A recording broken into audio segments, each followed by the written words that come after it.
आलसी व्यक्ति कभी सफल नहीं हो सकता।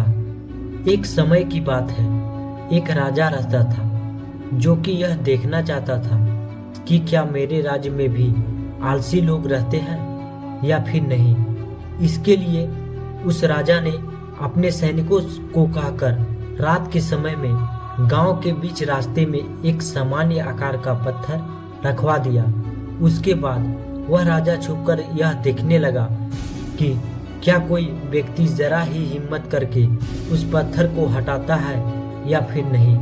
राजा वहां बहुत समय से खड़ा था और देखता रहा, लेकिन किसी ने भी उस पत्थर को हटाने की कोशिश नहीं किया।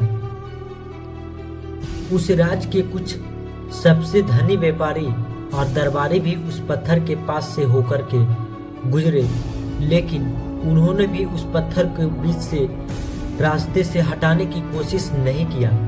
कुछ आने जाने वाले लोग राजा को ही दोषी ठहरा रहे थे कि राजा कितना लापरवाह है, राज्य की सफाई का ध्यान भी नहीं रखता। कुछ समय बीतने के बाद उसी पत्थर से होकर के एक सब्जी वाला गुजर रहा था। तभी उसने उस पत्थर को देखा और उसे वहां से हटाने का निर्णय भी लिया। सब्जी वाले ने अपने सब्जी का भार नीचे रखा और उस पत्थर को हटाने की कोशिश करने लगा।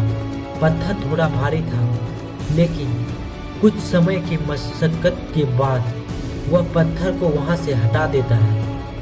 पत्थर को हटाते समय उसके पत्थर के नीचे एक पोटली मिलता है जिसमें कई सारे सोने के सिक्के होते हैं और राजा द्वारा लिखा गया एक पर्ची होता है जिसमें यह लिखा हुआ था कि यह पोटली उसके लिए है जो इस पत्थर को रास्ते से हटाएगा।